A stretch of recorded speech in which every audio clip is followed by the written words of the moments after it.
Hey! Hey, hi. Welcome to the Natasha and Debbie show. Hello.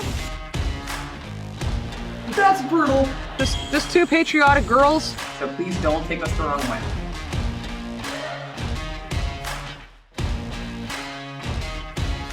Hi. Hey everybody, Welcome to the Natasha and Debbie show. Travel Wednesday edition. Who's ready to go on an adventure with us? Someplace new. Well, new for us. Yes. And Different. for maybe some of you people. I something new, too. imagine walking through a cobblestone road with stone-covered ivy pathways, and I'll be skipping and hopping and singing songs. Okay, I will pay to see that happen. Just seems like what the Yorkshire Dales should be. And now she's told you where we're going. So that's where we're going today. We're going to the Yorkshire Dales. This has been requested a lot for Travel Wednesday episodes. Our first introduction to the Yorkshire Dales. We know nothing about them other than I guess it's a national park. I don't know that for sure. I didn't even know that. I don't know that for sure, so we'll find that out. But before we get on with this video, please consider liking the video if you do. And of course, always consider subscribing. It's going to be up higher. Subscribing to the channel. But don't subscribe just because we ask you to, Debbie. Why is that? Because we'd like for you to check out some of our content. Make sure you want to be a part of our family before you subscribe. Exactly. We just want to take a moment and thank everybody over at Patreon. You guys are rock stars, seriously. You support us and you get all this different content that's exclusive only to Patreon. Debbie's got a new cooking video coming out in the next day or two, which I will say, one of my favorites. It is one of our faves. It's one of You my have faves. to check it out. I want to give some shout outs to some of our patrons over at Patreon. So first, would you like, yep, there you go. I want to thank Richard Hershey, Simon Batchelor, Wilf Upton, Mandy Potts, Chris Smith, Catherine East, Andrew Deacon, Lucy Lewis, Lee Mills, Yamaphil, Mary Dickinson, Anthony Pope, Nick Radford, Claire Lawton. and Alan Spade.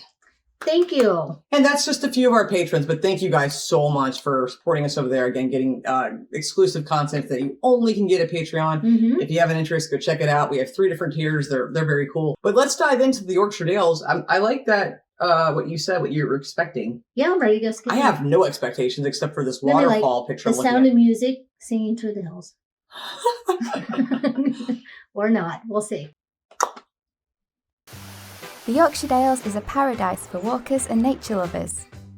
With deep valleys, Ready. limestone cliffs, dramatic waterfalls, picturesque villages, and lush greenery, you'll have many incredible options for your trip to the countryside. In this video, we will show you 12 examples of some of the amazing places you could go for a walk in the Yorkshire Dales National Park and the bordering area of Nidderdale.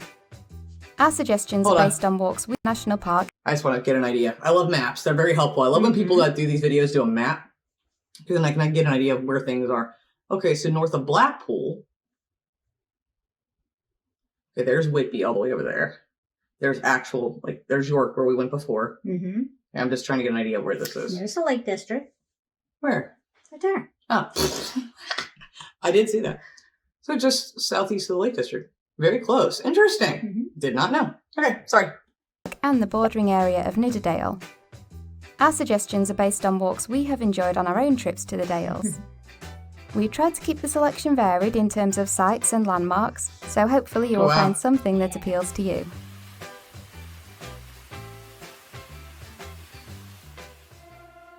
Oh, that's beautiful. We're going to start our journey up north in Swaledale, which is perhaps a lesser visited part of the Yorkshire Dales National Park. Mucke is a fantastic place to start a walk which takes you through gorgeous hay meadows. Jeez. If you visit in June, you'll be surrounded by... Yep. I'm walking through right there, singing. Got a long dress on. Breaking out the sound of music. I mean... I don't even know the words. I'm glad you do. You made me watch that movie. It's stunning already. It is. This is the kind of place I always wanted to retire to, and when I was younger, you know, just a nice big green area with stone cottages. You guys know I like castles. You know, I like stone things, stone houses, cobblestone roads. You know, the what am I trying to say here? Bridges, the walls. But you don't know I love waterfalls too. She does. I love me some waterfalls. A walk which takes you through gorgeous hay meadows. If you visit in June, you'll be surrounded by a wide variety of colourful wildflowers, such as buttercups, wood cranesbill and pignut. And I love flowers. You will also see 18th century cow houses dotted around. Cow houses? These old barns were used to shelter cows in the winter and store hay harvested from the surrounding meadows. That's really cool. While in the area, we really enjoyed a 6-mile circular route from Muka to the charming village of Keld. As part of this walk, you can see Crackpot's Hall, which is a 17th century abandoned farmhouse. Huh. Not only can you explore the crumbling ruins, but this spot has amazing far-stretching views over the valley. You will also see several waterfalls on this route. Nice. If you are up for a bit more of a challenge, then don't miss Kiston Foss. It takes a little bit more effort to get to than the others, but you'll be rewarded with a stunning set of falls that feels almost hidden away in a wooded gorge. That's stunning. Yeah. That is so pretty. Overall, I would say this walk is moderately difficult, especially if you take the steep and rocky path down to Kiston Foss. This has to be one of my favourite walks in the Yorkshire Dales so far, so I would definitely recommend it if you're looking for somewhere to go. Go back 1 second there. My favourite walks in the Yorkshire Dales so far, so... No, that right there. I don't think of that type of scenery when I think of England. You know? No, but I don't. that's beautiful. That is absolutely stunning. It looks tropical almost. Now Insert self. Insert self. Yeah, I know, right? This photo. I'm guessing that water's probably really cold, even in the summer, I would assume, maybe. But I could be wrong. But I know you're all thinking, Natasha ain't gonna walk any of this. Maybe not the steep part, no. But I do love me some waterfalls. I love playing in creeks. I always did as a kid. We had one next to our house. We had a lake in our neighborhood growing up. So this is just already blown away by this. Not what I expected. But this is just, it's sublime. It is. Let's get back at it. I would definitely recommend it if you're looking for somewhere to go in the northern part of the national park.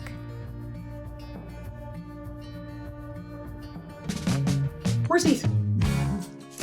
For our next couple of walks, we're going to go into Wensleydale, which is not only famous for its delicious cheese, which we'll come to shortly, but also for its impressive waterfalls. Very cool. Nice. If you're heading to Wensleydale from Swaledale, you could go via Buttertubs Pass, which is possibly the most well-known road in the Yorkshire Dales. This incredible road twists and turns across the high moorland and gives you dramatic views over the valley. It's gorgeous, but I ain't driving it. We would recommend taking this road if you can to reach number 2 on our list, Hawes and Hard. Again, this is just stunning to me. Look at these walls, these stone walls. I assume there's probably nothing like that in the cities, but all of that greenery, and I know the rain comes because that's what makes it green, but it is just so beautiful. Again, I've said this in every Travel Wednesday video. I know that you guys see this stuff almost on a daily basis, and it's easy to take for granted what you see every day, but please don't. You know, maybe tomorrow go out or today, go out and you know, drive a road like this and look at it. Close your eyes for a second not while you're driving. and when you open your eyes for the first time and you're looking at this, think of us. You know, we don't see stuff like this here. No. We don't. Now we have old country roads and things. We have green pastures and things too, but not quite like that. That is just remarkably gorgeous. So the next time you drive by something like this or a castle that you drive by all the time, stop for a second and just think, wow, there are people, much of the world, that don't see things like this, that do not see things like this. Absolutely. And it's just stunning. And I just hope that you guys are getting even more of a greater appreciation for where you live, because we certainly are. And I'm not saying we don't have gorgeous places in America. We absolutely do. But this is just, oh my gosh, I would just die to drive down a road like that. It's just stunning. I had to tell you, I'm sorry. Draw Force. Oh, wow. In Wensleydale sits the market town of Hawes, where you could take a short walk from the town to see Hardraw Force. Loving all these waterfalls. With a drop of almost 100 feet, Hardraw Force is known for being England's largest single-drop waterfall. You access the waterfall through the back of the Green Dragon pub, then walk along the river to the fall. Oh, yeah. I'm going there. Sweet. Can you swim in there? You'll have 2 options for this walk. The easier, flat, low-level walk, where you see the waterfall from the bottom, and the high-level route, where you go to the top of the waterfall. Oh, that's so pretty.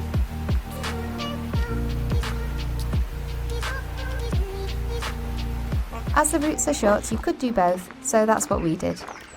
You could also combine your walk with a trip to the famous Wensleydale Creamery. Heck yeah. Visit the cafe or restaurant to try some of their famous cheese, pop to the gift shop to take some home with you, or even attend a demonstration to learn more about the making of Wensleydale cheese. Where's the ice cream? There's a lot of falls. It is. Just 9 miles east of Hawes on the River Yore, you'll find Aysgarth Falls, which you may recognise if you've ever seen the classic film Robin Hood, Prince of Thieves, as this is where the fight scene takes place between Kevin Costner and Little John. I loved that movie as a kid. we embarrassingly, my brother and I and all of our neighborhood friends, we reenacted that movie in our backyard. In the creek. Yeah, in the creek. Without the waterfall. Without the waterfall. I loved that movie as a kid, but did not even think that's... Have you ever seen it? Long time ago? We're watching that tonight. Please. Follow an easy woodland path to see the lower, middle and upper falls tumbling over the rocky ledges.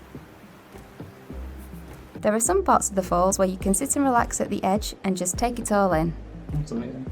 This walk is only around 2 miles long, so if you would like to extend it, there is a popular 6-mile circular walk that combines seeing Aysgarth Falls with the ruins and gardens of Castle Bolton.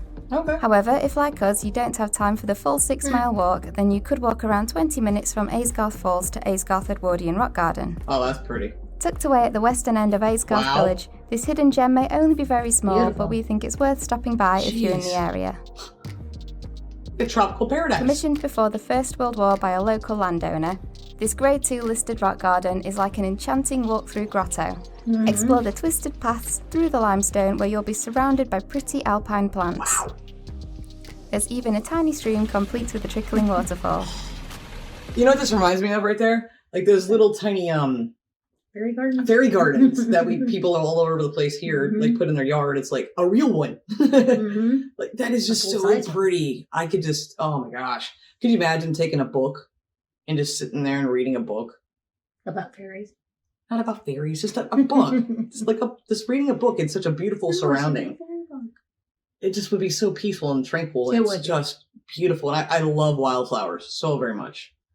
This is, York, the whole surroundings of York, the counties and all that, and I'm saying all this wrong probably, but it is absolutely a beautiful, beautiful, beautiful place. You guys have such beautiful places in all of these, everywhere, we've looked at. It's been just stunning, but I just keep getting more and more in love. It's you do too. I do. She wants to move.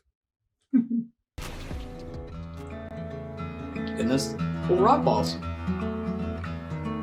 Whoa, that'd be fun. Next, we're heading southwest to one of the most famous destinations in the Yorkshire Dales, the Three Peaks. Okay. You could choose to take on the grueling Three Peaks Challenge, where you tackle Pennygent, Whernside and Ingleborough. That's 25 miles of clambering up and scrabbling down, all in one day. Yeah, thank you. If that sounds like too much for you, then don't worry, you're not alone. Many people choose to just climb one of the 3 peaks as their walk. The clips you see now were taken from our walk up Pennygent. This peak is almost 700 metres high, with the most taxing part of the hike being at the final scramble just before you reach the top, but it's not too difficult and the views from the summit are well worth it. Once you've walked back down, you can take a short detour to Hull Pot, which is a huge collapsed cavern measuring 91 metres long by 18 metres wide and 18 metres deep. The detour to Hull Pot doesn't take long and we think it's well worth stopping by as part of your walk. You could also choose to climb Ingleborough, standing at 723 metres high, or Whernside, which is 736 metres and the highest summit in Yorkshire. If you decide to hike up Whernside, then you could combine your walk with a stop by the Ribblehead Viaduct. This man-made structure is really impressive, and the closer you get, the more you can appreciate just how huge the viaduct is. That is massive. It's like a break right there for Tyson. Huge the viaduct is. Expect. Look at that little birdie. Our next stop in the Yorkshire Dales is just a few miles down the road at the Ingleton Waterfalls Trail. This amazing 4.5-mile trail leads you through shaded mossy woodland, across wide open countryside, along peaceful bubbling rivers, and of course past multiple spectacular waterfalls. There is so much variation in landscape all within one trail that this is definitely a must-do walk in the Yorkshire Dales. While the magnificent waterfalls are of course the highlight of the walk, you will also pass through some wonderful sections of woodland. On your way round, you'll spot helpful signs to help you identify birds and trees, which are a handy addition and really add to your enjoyment of the walk. As Ingleton Waterfall Trail falls on private land, there is an admission fee of £8 per adult and £4 per child to help with the upkeep of the walk, and we thought it was well worth the price. Oh, that's stunning. So I'm just going to say this real quick. So I'm glad we did this video because like on some of the different parks that we've seen, you know, we don't get to actually see in the park. Mm-hmm. You know, like the Lake District video we didn't show the lake. No, it sure didn't.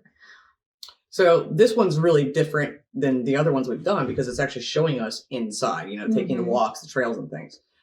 Which, you know, Debbie and I we used to do these things a lot more often. And I'd like to get back out and start walking more, you know, and getting back out into the parks. But this would be definitely on my top list of things to want to do. Mm-hmm. For sure. Yeah. I love going around nature, and it's nice that they have the little stuff on the trails to tell you what kind of birds you might see there. Oh, yeah. Well, we have that here too. Yeah, and the leaves, the foliage, and what kind of flowers and stuff. Because I don't know anything about flowers. But this is a really nice video. I really appreciate the lady that did this. It's beautiful, and it's just helpful too to like see all these different places you can walk. Mm-hmm. Look at all these sheep and stuff too. I know, they're so cute. They're adorable. I want to go pet one. I've pet sheep before, but I have not. That's right. You wouldn't do it. You were scared to. No. Price. I'll show pictures. That's so pretty. That's so pretty.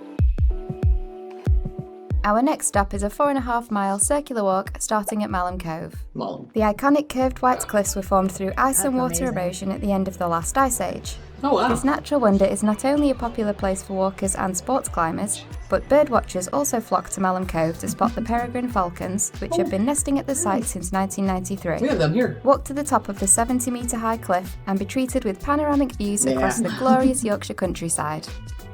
The limestone pavement at the top of Malham Cove is deeply eroded and forms a really unique pattern. Wow. Any Harry Potter fans might recognise this from the 7th film, as this is where Harry and Hermione set up camp while they were on their mission to destroy the Horcruxes. The next stop on your walk is Gordale Scar. Follow Gordale Beck through a spectacular gorge where limestone cliffs tower on either side. Good Lord. You then turn the corner to the grand reveal, which, believe me, is a lot more impressive than my rookie camera skills let on. The final key natural attraction on this walk is Janet's Foss, a small waterfall which carries Gordale Beck over a limestone crop into a deep pool below. The name Janet is a folktale reference to a fairy queen who's thought to inhabit the cave at the rear of the waterfall. The drop pool of Janet's Foss was traditionally used for sheep dipping, which was a festival-like event for the local villagers.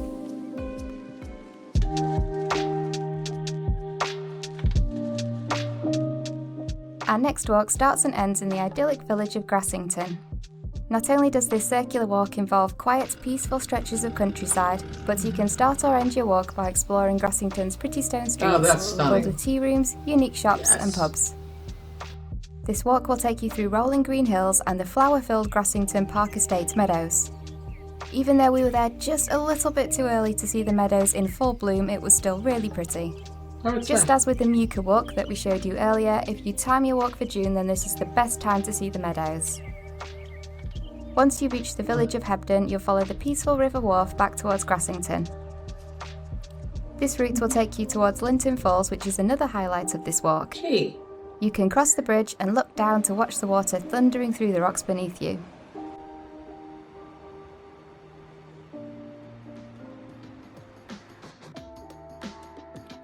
Number 8 on our list is Bolton Abbey Estate.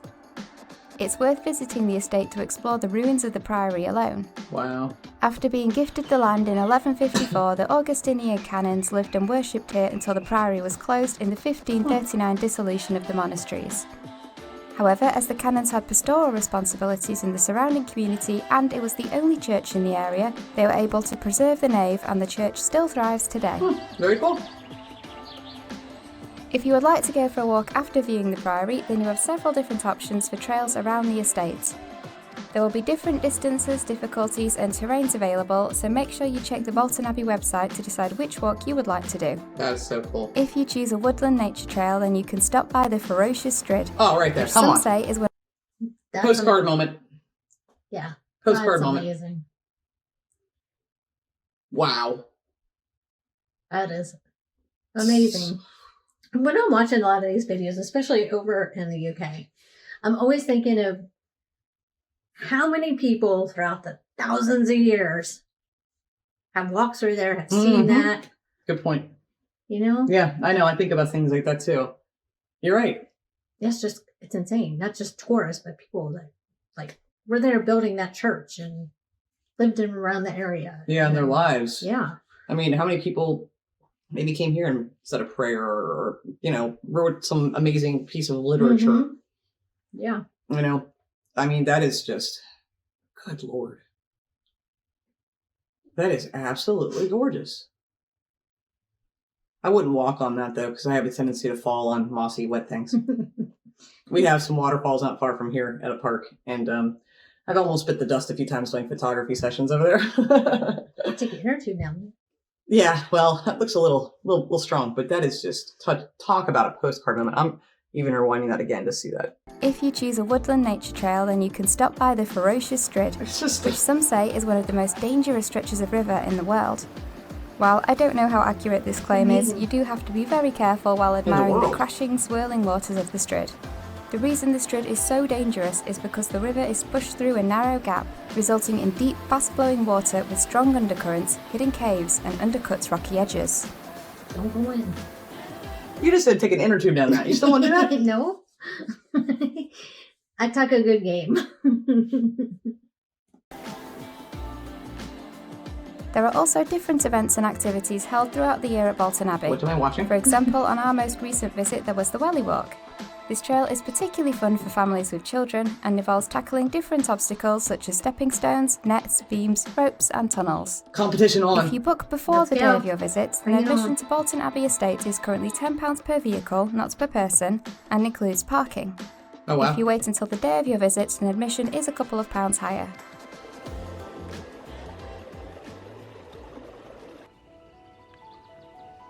Next, we're heading to the tranquil Swinsty and Fewston Reservoir, which sits on the southern side of the Nidderdale area of outstanding natural beauty. With flat terrain and well-maintained paths, the Swinsty and Fewston Reservoir Loop is ideal if you're looking for a fairly easy walk. The full loop is a little over 7 miles long, although you could just walk the perimeter of one of the two reservoirs if you were looking for something a little shorter.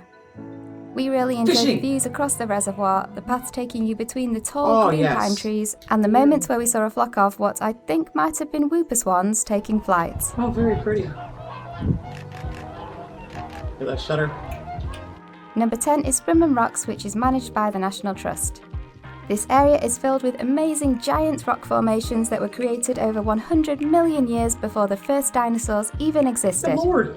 People used to think that these rocks were made by the Druids, but now we know they were naturally formed.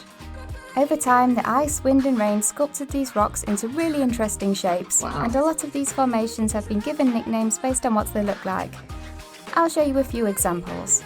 There's the Idol Rock, which is a huge rock that has somehow been balancing on a much smaller rock for the last 10,000 years. How is that not falling? Somehow been balancing on a much smaller rock for the last 10,000 years. There's Druid's Writing Desk, which kind of looks like E.T.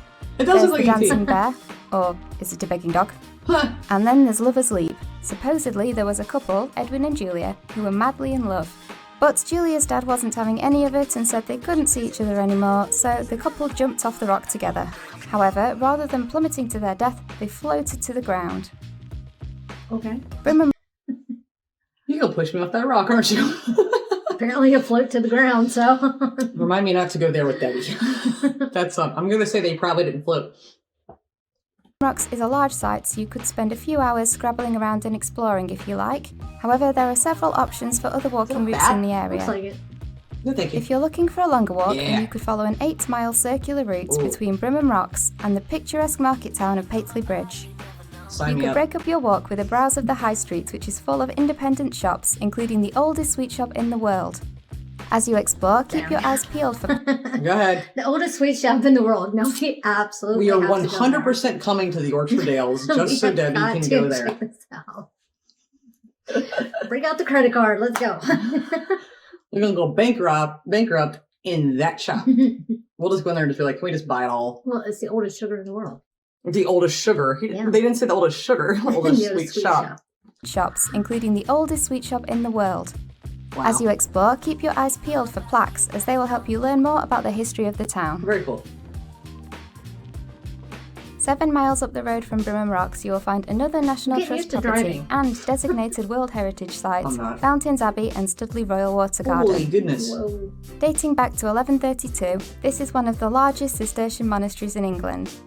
Fountains Abbey was founded by 12 monks who became fed up of the extravagant lifestyles of the other monks in York and were looking to live a more simple life elsewhere. Through wool production, lead mining, cattle rearing, horse breeding and stone quarrying, Fountains Abbey became one of the wealthiest monasteries in England before it was closed down by Henry VIII. After walking the grounds of the ruined abbey, stroll along the river to the 18th century Studley Royal Water Garden. Mallards. Walk by elegant waterways dotted with classical statues and search for follies around the garden. Explore the woodland, admire the views, and don't miss walking through the dark serpentine tunnel. Admission is free to National Trust and English Heritage members, otherwise the cost is £17 per adult and £8.50 per child, although there are group and family tickets available which could make your trip a little bit cheaper. So beautiful. Now, if you're looking for something with a bit of an unusual story for your walk, then Druid's Temple could be a good option for you. What am I thinking, everybody? Debbie? There you go, with more standing stones. More stones. I'm just not, Hey, it was like their clock back then, or their calendar. Or a sacrificial place. No one knows for sure. Well, we're talking about Stonehenge right now, obviously. But it's just every time we watch a travel video from England, especially, well, not just England, but the UK, it's always, you guys know, there's always some form of stones in a Go get some circular. stones and put them in the backyard. I would freak out. I wake up one morning, there's going to be a bunch of stones out there. They'll be like this big. Circling the bird And feeder. I'll be like, did you notice them? I'll be like, nope. It's for the fairies. Set in the woodland of Swinton Bivouac on the edge of Nidderdale, you will find the strange folly known as Druid's Temple. While the structure does look like an ancient monument, it was actually built in 1820 on the orders of the estate owner William Danby. He paid local workers affected by an economic depression to build the folly as a way to help tackle unemployment. That's cool. Not only did Danby design the folly, but he then hired a hermit to live there for 7 years. Unsurprisingly, nobody lasted for the full 7 years. The longest anybody managed to remain there was a still pretty impressive 4.5 years. Druid's Temple is around 100 feet long, consisting of looming stone standing at over 10 feet high. Towards the back of the stone circle, you will see a sacrificial altar and a stone table in front of a dark cave. Not only is the folly itself interesting to see, but it is surrounded by lush woodland, so there are plenty of paths for you to follow to extend your walk. While you explore the area, don't miss this amazing vantage point just past this particularly eerie looking stone structure, where you will be treated to a far-reaching view over Leighton Reservoir. Yeah, I'd go past the thing to see all that Well, stuff. that's it for our 12 suggestions of places to walk in the Yorkshire Dales. Of course, this list only really scratches the surface of this breathtaking part of the country, but I hope if you're new to the Yorkshire Dales, then it will have at least helped get you started. Well, yeah. If you would like any more information on the places suggested in this video, then we do have a playlist of more in-depth guides to most of these locations. Well, again, another just taste to wet the tongue. And that was fun because, again, it was the walking guide. Yeah, actually some of the walks. Getting to see the park and yeah, what's in there. It's nice to see that instead of what we typically see, which is just, well, not the actual stuff. But I did not expect all these waterfalls. No. And good grief. Yeah, and we do have a lot of waterfalls in America. And it's not all in one little spot. Not necessarily, like exactly. They're spread around, but that was pretty impressive. I didn't expect to see that. So many different places that look very tropical, which... Oh, the wildflowers were so pretty. Yeah, that was beautiful. That was all just absolutely beautiful. I have a question now. Because while we're watching a lot of this video, and I'm questioning, are there snakes there? Because like you climb to the top and it's all covered with that rock stuff, and all I'm thinking is it heats up during the day and all them snakes are coming up to sun themselves on those rocks. All them snakes? All them snakes. All them. At least that's what I would be thinking around our area. I don't think they really have poisonous snakes there per se, but I don't know this for a fact. So you guys can correct us if we're wrong. But I hate snakes. If you don't know, well, I don't know that you guys know this, but that's the one thing I hate. And it's why I stopped going out in the summers and hiking in the woods. Because I hate snakes. We have them in our own backyard and front yard. Yorkshire in general is just such a beautiful place. Let us know, like, you guys go here often? Is this like a vacation destination? Is this like a day trip? Let us know your stories. You ready to go camping, go fishing? Go Yeah, hiking? I definitely want to go fishing here. We don't actually have to camp. I mean, there's plenty of little towns there. We can go stay in a hotel. I want to go shopping too, and I want to take you to the sweet shop. Let me ask you guys this. Here's a question for you. So far, where we've been on our Travel Wednesdays, what has been your favorite video? Your favorite destination that we've been to so far? Tell us what your favorite is so far. Yeah, and we're definitely going to be visiting someplace else on next Wednesday. I don't know yet where. You can always leave us in the comments where you think we should look. And then we'll be back Sunday for our next video. But before we go, again, guys, please like the video and consider subscribing to the channel. I'm gonna help you. Give me that back. You guys all the way, like usually about up there. I'm giving you plenty of room. I'm helping you out. Do the magic finger. No, it's already gone. I know, for real. I hope you guys really enjoyed this video with us. This was a really fun tour to start our day out, and beautiful. And thanks so much for suggesting this. It was really highly recommended, and I can see why now. Absolutely. I mean, a little bit of everything there. Yeah, it's beautiful. So thank you guys so much for letting us know about these places. We've never heard of these places, so this is all so much for us. And to anybody else that haven't been there, I hope you guys are liking this as much as we are. It's so much fun. We look so forward to these videos. So, but thanks again for watching, and we appreciate you, and we'll see you on Sunday's episode. That's right. Until next time. Bye, guys. Bye.